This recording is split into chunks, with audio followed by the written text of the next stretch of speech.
Namaskaram, Premji. It's a pleasure to meet you. I've heard so much about you, and it's a great opportunity for me to be interviewing you or to have a chat with you.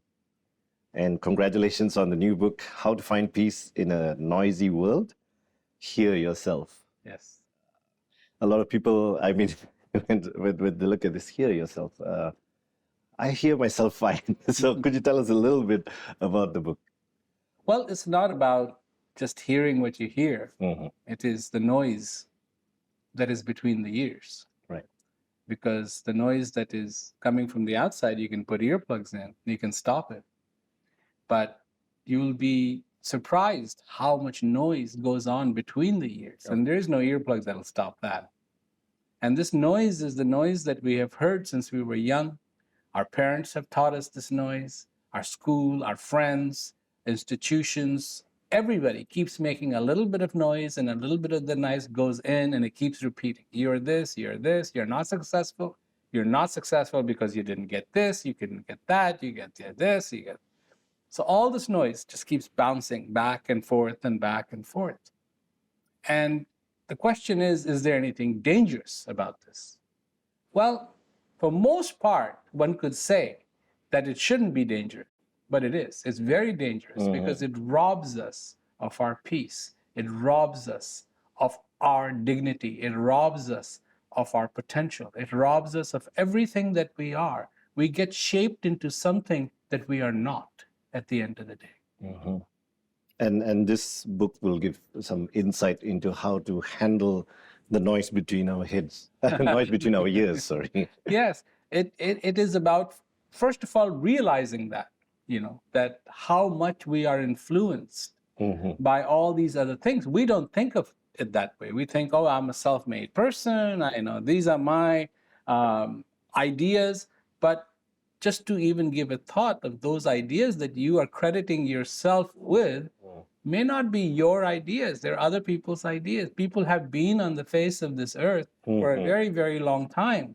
And they've experienced problems. Like, for instance, when problem comes to us, we think it's unique. It's only I am experiencing it and nobody experiences it that way. But I keep telling people, the problem is the same. It just found a new victim. And you're the victim. And it's the same problem. It just goes from person to person to person to person. And the solution also lies inside of you. This is what's incredible, because that noise is drowning out your true thirst, your true calling that is saying to you, look for the solution within you. Very well. Can I ask you, why the message peace? A lot of leaders, they have a motto like love is the way, or yoga is the way, union is the way. So why particularly peace, if I could ask you this? Yes, because what peace really is the union of you and the divine. It is the Raj Yoga. It is not a physical yoga. You don't have to put any legs on top of your neck and stuff like that. But it is the union of you with the infinite that is inside of you. I see. In your book, you talk about forgiveness. Now, could you give us a little bit of insight in about forgiveness? Like, we have some leaders who have betrayed us, betrayed our trust and all that. So it's very difficult to forgive someone. I mean, we can say on the surface that we have forgiven that person, but could you take us a little bit into the process? Yes. We have to understand something. Forgiveness does not mean the other person gets away with it. That's not what forgiveness is. Forgiveness is you untying yourself from that situation and allowing yourself to move on. You need to have that, because you will be otherwise stuck. You'll be blaming your failures on those people. And that is very, very bad. So when they start sinking, you sink with them. First of all, do not put your trust in other people. Put your trust in yourself. Long time ago, Socrates said, know thyself. comes in really handy. Mm. If you know yourself, then you can also put your trust in yourself, not in other people. Other people are not going to absolve you of your problems. Other people can say it, and they have been saying it. Every so many years, the politicians come out, they make their speeches, everybody hears their speeches, they clap, then comes the voting day, they go and they vote. And then what happens? Exactly the same that happened a long time ago. And it keeps repeating, and I'm talking about the whole world is like that. Mm-hmm. I'm not talking about one person. Look what's happening in America. America is split apart. The country whose name starts with United States, United States of America is falling apart. Why? Somebody comes along and takes advantage of something that they shouldn't be taking advantage of.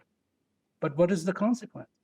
People in America, as anywhere else, need to look towards themselves rather than the politicians to save them. The new generation who's growing up on social media, I mean, they're born with a device in their hands, so to speak. How easy is it to communicate with them? How receptive are they of the message of peace? Well, on one hand, they are very, very receptive, but it is not necessarily through social media that you can communicate this to them. So there is a point at which you have a problem because they only want to get their information from social media. And the social media is not the place. Social media does really well if you want to spread lies. Because here's something, pretends to be credible when it's not. It pretends to be credible. Nobody ever came and said, everything you will get on social media will have 100% credibility. We just assume it does. So people go and they see this and they see that, and it's like, oh, it must be true. It's not. It is not true. What distracts us? We don't know. We truly don't know. We have lost that sense of being attracted to the right thing, that something comes along and distracts us and we don't even know it. Young people are so much on their devices these days. They drive into a truck and they don't know any better that this is happening. This cannot be. To me, talk about peace, message about peace has to be to a person who wants to take responsibility for themselves. And if they can't, and if they don't, then they really are not going to hear what this message is all about. So, yeah, once they hear what this message is, they're incredibly receptive because it touches their heart. And any message that touches your heart, not your mind, but your heart, has some importance for you. Thank you. For countries that have been war for ages, how is peace possible for them? I mean, they carry this, for lack of a better word, hatred and hostility to each and one another. That's what war does. But we have a very weird definition of war. We think war is when tanks come out on the street and muzzles are being fired and all this is happening. Oh yeah, those two countries are fighting with each other. Can we pay attention to our living rooms? Can we pay attention to our bedrooms? Can we pay attention to our institutions? The war is going on. There may not be tanks pulling out, but there is anger, there is jealousy, there is fear. Husband is fighting with wife, wife is fighting with husband, children are fighting with the parents, parents are fighting with the children, friends are fighting with the friends, teachers are fighting with the students, students are fighting with the teachers. This is just going on and on and on. Citizens are fighting with the politicians, politicians are fighting with the citizens. The war is afoot. And it is the innocent who will be most affected by these wars. So when I see this war in Ukraine, when I see these wars, these are just extensions of what is going on in the minds human beings. On one hand, we say to ourselves, we have made so much progress. On the other hand, there is the proof. And the proof is in the pudding, and the pudding does not smell good. I love what you said in one of your videos that there's like a bad wolf and there's a good wolf inside of us, and which one lives is the one that you feed. Yeah. I think that was lovely. Could I get a message from you as Diwali is nearing, and Diwali is a festival of light, good over evil. Is there any special message for our viewers? Yes. First of all, I'd like to congratulate everybody on the festival of Diwali. And Diwali is something about Ram coming back, having accomplished what he accomplished. And what he accomplished was he brought home back Sita, came back with Lakshman intact, because he was very distraught.